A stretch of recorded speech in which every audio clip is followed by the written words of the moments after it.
my name is Tim Ross. I am president of Mudlick Mail. We're going to talk today about franchise development, marketing strategies for 2017. Very excited to be in this particular market.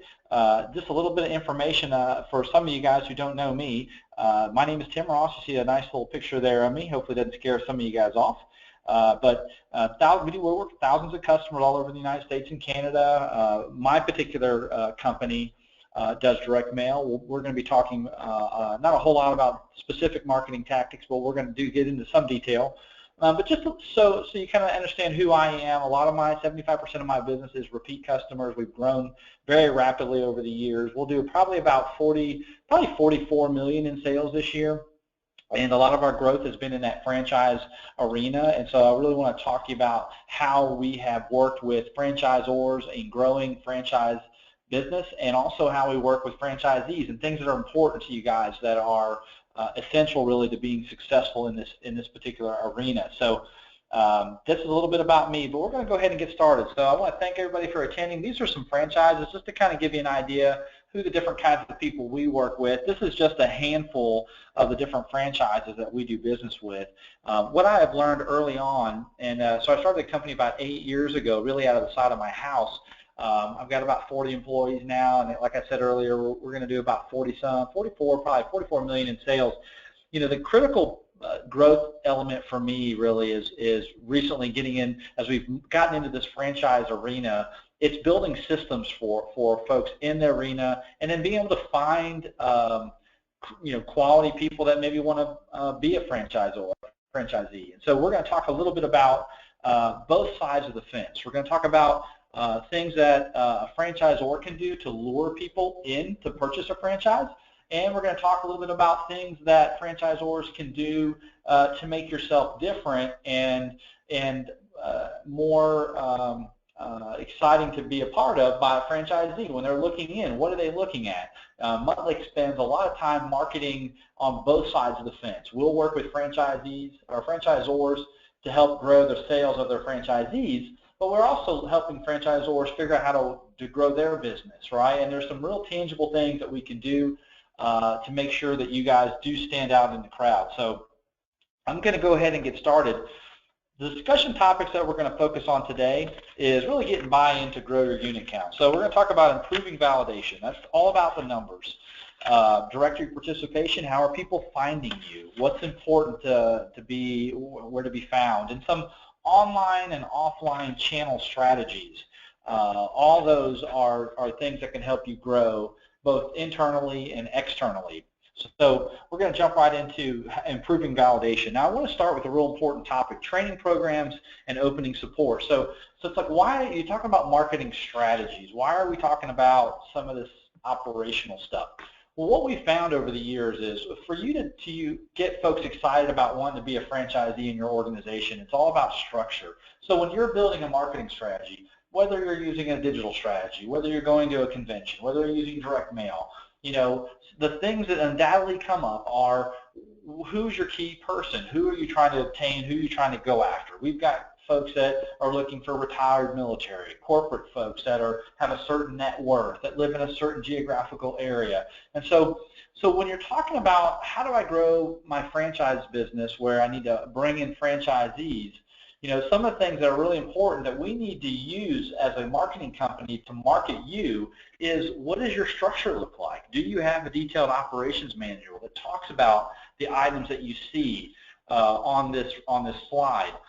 Is it relative to have the content in there on, you know, about training and how's the franchise staff going to interact with the franchisor, and, you know, is there any ongoing training, and how do you build confidence in your franchisees? So it's real critical that you guys have these training programs and ongoing support, because what's going to happen is that's the messaging that we use when we're trying to acquire people to come into your business. Those are key attributes, things that we want to talk about, tone to, or variables that we may go after, all about people. Those are structural things that are really important to people. And so that's why we want to make sure that as a franchisor that we have these things covered. Sharing corporate budget strategy and tactics. You know, a lot of the things that we talk about, I worked with a franchisor not too recently ago who they have a great proposal, they have a great sales proposal. Like a lot of new franchisees coming in they don't like to sell. And so these franchisors have a great program where they actually pre-sell accounts and line them up for people. Well, that's important information to know when we're building a marketing strategy, because that is something that's very different and something people tangibly can look at and say, hey, that might be something that I can do. And so when we talk about corporate budget strategy and tactics, you know, do you guys have that structure, that promotional calendars? It's spelling out, you know, what type of advertising channels are you guys using? You know, what kind of KPI reports, you know, that you guys are important to you guys? So understanding kind of the programs and the strategy of what you're trying to accomplish will then allow us to build, or what you offer, I should say, allows us to build the marketing strategy that talks about that. You know, and so when we can talk about that specifically, then those things are going to ring true to a lot of people out there that we're going after, because everybody wants, you know, those corporate executives that have a certain net worth, that are looking for a, you know, kind of a second career. And so what makes you different than everybody else? And so when we talk about all these things from operational, training, advertising, marketing programs, we want to use what you're doing, what makes you different, and build that into the messaging. So that's important for us to talk about. I'll just give you a quick little fun fact.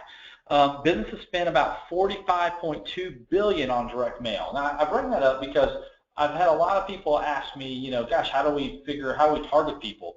I mean, direct mail is only second to television at $68.5 billion. But for you guys, the targeting approach is critical.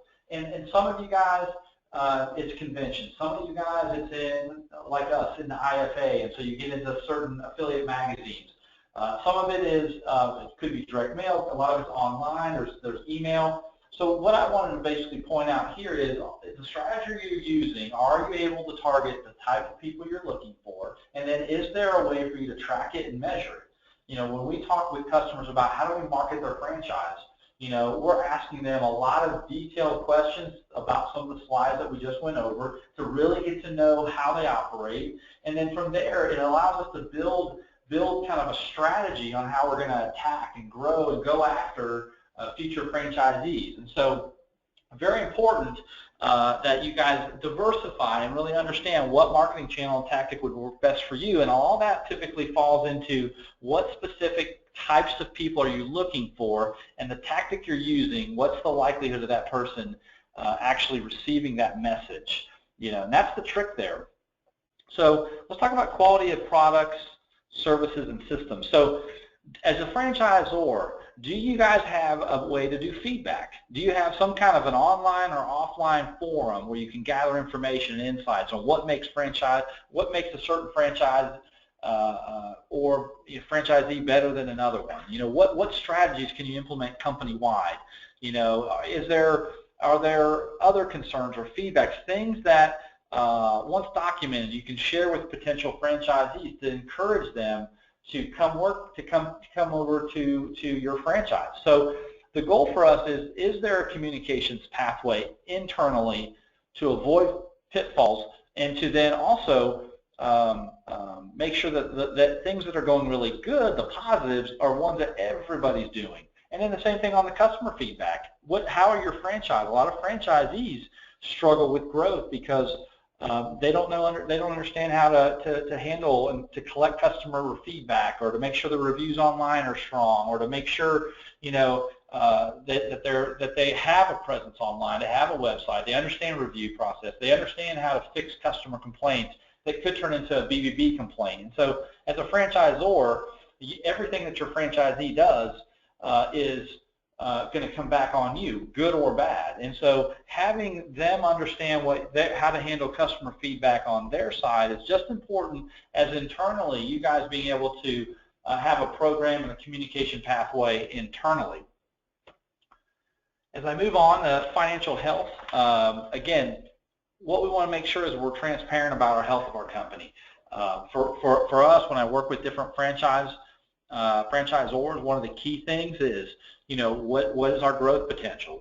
How much has a typical franchisee earned in the past? You know, what's our upfront cost? Things that you guys are a lot of you guys are used to. But when we're talking about a marketing strategy to go after folks and encourage them to come and purchase or be a part of our franchise, you know, what are things financially, because that's kind of what everybody's going for, right? It's the second income, it's the next phase in someone's life, you know. So what's that tangible number out there? You know, there's a lot of franchises we work with that they'll say, hey, listen, you come, you open up this business, you're going to make a $50,000 salary and you can earn X amount of dollars every month. And here's exactly how you do it. Do you have a plan to set that up? You know, and so why is that important for us, again, to be talking about it? These are things that, for me as a marketer, once I kind of understand how you work, what you're offering, it allows us to build the messaging. It all kind of ties in. If I can put a cohesive message in place that covers everything from your infrastructure, your onboarding process, your go-to-market process, and how you make it easy for your franchisees to generate sales, how you track your sales, what kind of opportunities these guys can have, that's going to put you a leg up than somebody else who just says, hey, listen, you know, come do snow cones, because everybody loves snow cones, right? And so you're asking people to make a pretty significant investment. People are typically nervous as it is. So these are just the little things, building credibility in your marketing strategies, in your messaging, that allows us to be more successful. So the next thing I want to talk about is your vendors. You know, one of the things,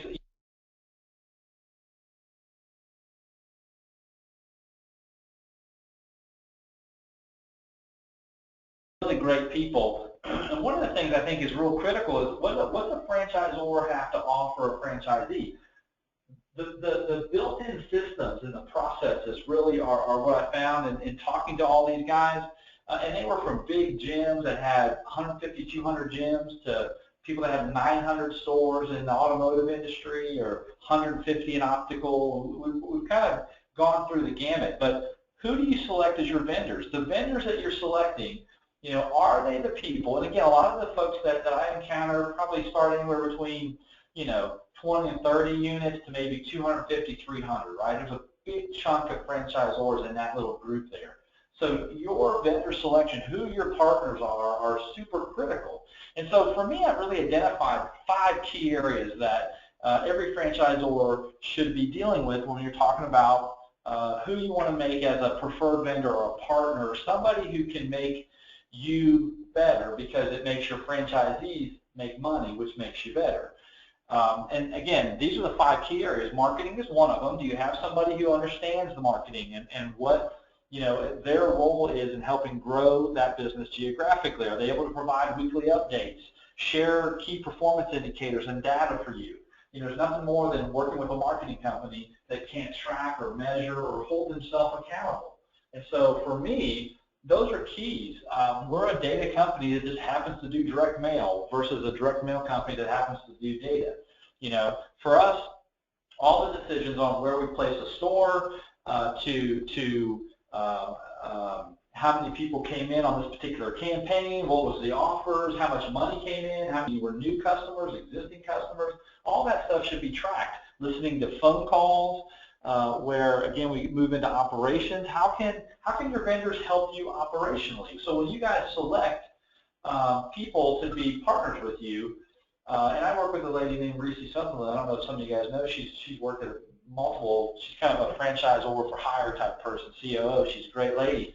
You know, one of the things she's really taught me is, hey, who I select as my partners is really critical because it's going to make my life easier. And so companies like us, like Mudlick, and there's several great companies out there that do this, what operational support do you get? You know, are they just providing a service when somebody calls, or are they in the trenches with your franchisees, helping them be successful? If they're helping them be successful, you're not going to get those phone calls, you know, saying, hey, your marketing sucks, and what do you guys are horrible, and you're not doing anything right. When you've got partners that get in the trenches and help execute the marketing strategy, then do a follow-up and try to hold themselves as well as a franchisee accountable, it's going to make your life a whole lot easier. And so operationally for us, we'll listen to phone calls. I want to know when you're doing some marketing, I don't care if it's a direct mail piece or you're doing some digital or you're doing an email blast, how are people handling the phone calls? You know, are they handling them the way you want? Is there a script? Is there a process? Can you track it? You know, all these things are really important so that as franchisors, you have bullets in your gun. You can say, hey, listen, store number 152, you got X amount of phone calls, and this is what you're doing, and hey, we did the marketing piece and we tracked it. This is how much money you made off of it. This is how many people came in. This is how many people called. It just builds more credibility, and that just builds within your organization as you add new franchisees on. This is the talk that they're going to get when they're talking to other franchisees. They're going to say, hey, listen, man, we've got some great partners in here. They make it real easy. Every time you want to do something, hey, these guys, they come on in and they help you out and they set it up and it's real easy and always works, and they hold themselves accountable. And so that's real critical. Legal-wise, are you following your brand standards, whatever your brand standards are? Do you have partners that are understand what those are and are on base with making sure that they are holding themselves and the franchisees accountable? And spending is a big deal. You guys have a lot of ad funds, whether it be local, whether it be a DMA, regional, or national. That money's got to be accounted for. Do you have vendors that can help account for that? Finance, are there ways, you know, we work with a lot of new franchisors. There's a lot of capital outlays. Do your vendor partners have financing options where the folks, the franchisees, don't have huge capital outlays before you know, they've got into the organization, they've paid to get in. A lot of them don't have a lot of extra cash. Is there a way for those guys to continue to market and grow their business? Do you have finance options for those guys? And then a lot is the conventions. It's real critical that you guys have buy-in. Do you have people, like for us, we will physically go out to conventions. We'll participate. It's not just buying a booth, but it's sponsoring, it's training, it's talking, it's engaging. It's being a partner that helps grow the business. So to me, when you guys are making some final selections on who do you want to bring into the family, your vendor selection is real critical. And it helps you market and obtain new franchisees in the future because the good word gets around. All right, I'm zipping through this here. We're just about finished. I want to talk a little bit about franchise directories. I know there's a lot of franchises that are in different places, but attracting your best franchise candidates. I get this question a lot. You know, how do you choose? You know, you have to be selective on how you choose to gain exposure out there. What directories work in your industry should be very specific. That should be a big priority. There's a lot of people selling all kinds of different magazines and directories. You really need to get focused in on, for us, when we do a marketing piece, it's really a collective. There's several pieces to the puzzle. You know, for us, it may be, hey, we're going to target with a direct mail piece, but then we're following up with an email, and we have the address and phone numbers as well, so that you have an inside sales team, right? And they're able to, you're mailing a piece to these people, then you're sending an email, then you've got an inside sales team calling. And oh, by the way, we're in the directories and the magazines of the industry in which we're advertising for people to come into our business. And so it's a priority that you guys have those bases covered so that you can maximize your advertising spend. And then for whoever you guys are working with, I'm a big advocate. I speak around the country, and it all comes down to, you know, are you tracking it? Track. If you can't track and measure, whether it be quality of leads or traffic into these directories, it's not where you're looking, where it's not acceptable, then you don't do it. And so I would just encourage you guys, because you guys get inundated, that you pick the ones that have the best chance for you to be successful and not spread yourselves out too thin. Offline and online presence is real critical. A lot of different channels, a lot of the folks that we work with have used this kind of as a 1-2 punch. You know, I put a little stat down there, you know, 60% of online is usually driven by offline messages. That could be everything from a referral to someone walking by your corporate office. It could be a direct mail piece. It could be a lot of different things. But it's the key is to have a good marketing mix there. And so website online, I kind of listed through. I won't go through each bullet, but here's what I will tell you about your website.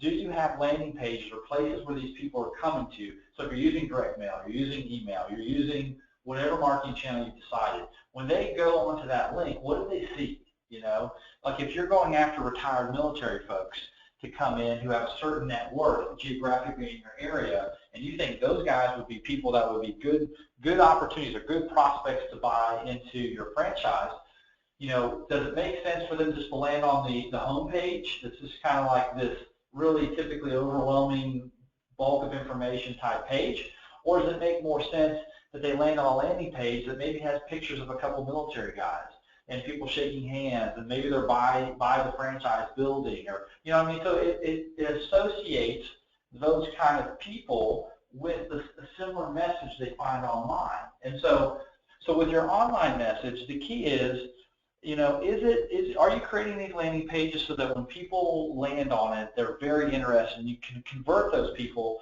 into whether it be a form or a phone call or an email, but you have things in place there to route the person to the right place and something that intrigues them to want to continue to stay online. The offline messaging, again, who's your ideal candidate? You got to understand, what is it? Lifestyle, net worth, occupation, income, credit modules. There's all kinds of ways. So when I work with franchisors around the country, we sit down and figure out who is the best type of person, and we try to get that down as tight and dialed in as we possibly can.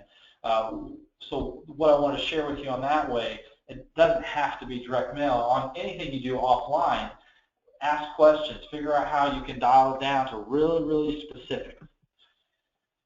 And this is just kind of as a quick summary. Whether for us, whoever you work with, they've got to be more than just, for us, we're more than just a printer. Our goal is to really work with you guys and grow, and we work with some of the largest companies in the countries you saw. But the vendor should be able to handle everything. Easy onboarding, no contracts. It should be have the measurements that you need from a KPI standpoint. They should have a dedicated account person. Shouldn't have to talk to 6 different people. And there should be some kind of training component on there. There's nothing like doing a marketing, whether it be direct mail or email, whatever you're doing. You do this great marketing program, television, radio, but then there's got to be a training component behind it, because a lot of the marketing strategies, whether that be us marketing, driving people to be prospects to be franchisees, or whether your franchise has something to bring in customers, what's the strategy when those people call or come in? Is there a process? Is there a system in place? And so make sure that you guys have a system in place. Just to kind of, when I talk with a lot of franchisors and franchisees for that matter, I just want to make sure there's a lot of myth and rumors out there. So I just want to put it out there, that direct mail, if used right, it has a lower cost per lead in comparison to pay-per-clicks, print ads, email, and telemarketing. Its average response rates for both B2B is way higher than a lot of digital mediums, including email marketing and online paid advertising. Let me tell you why that's important for you guys. It's real critical that you guys are targeting really specific people, and you're doing it in a proactive way, meaning you're physically reaching out to somebody and saying, hey, take a look at me.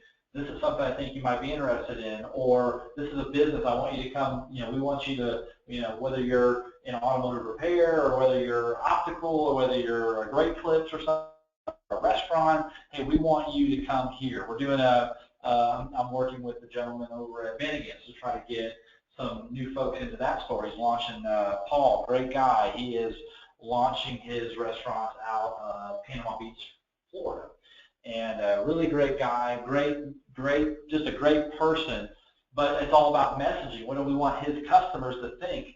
Bennigan shut down years ago. So what's the messaging we use to his customers to get them back, to say, hey, listen, we're back, come check us out, we're the place to come. So he's dealing with not only getting customers buy back in, but then he's building this image so that he can get people to start opening up franchises around the country that are Bennigan stores.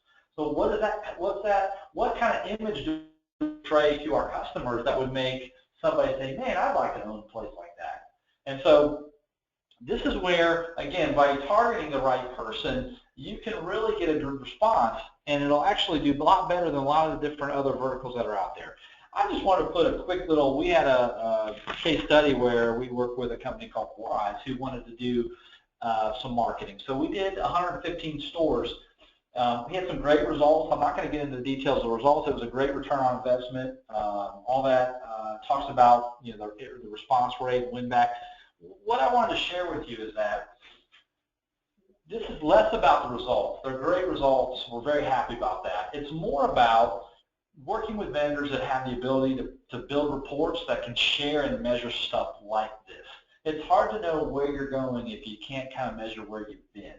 right? And so so working with somebody who understands what is your need, what are you trying to accomplish, and then puts the pieces of the puzzle in place so that you can accomplish that. Then you measure it, and sometimes things go great, sometimes they don't go so great. But if you don't measure it, you don't know what went right or what went wrong, so it's hard to make changes. So for us, the success story is important, but it's the process in which we got to it, where we determine where we should mail, what we should do, what the message would be, what's your competition look like, and then you create a program that every store, whether you have one store, 50 stores, 500 stores, it's a simple method, it's a simple process, simple templated program that works very well.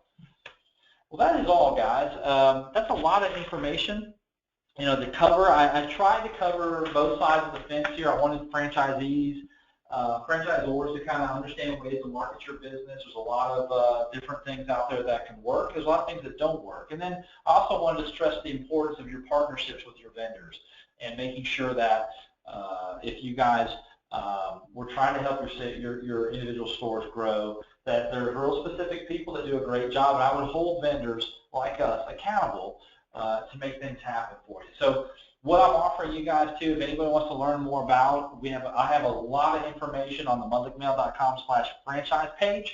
On that page, you can actually go on there and fill out some information too. We'll get you in a newsletter. You can see all kinds of great information that we've put together about the franchise business, things that can really help you out. There's no cost, no obligation.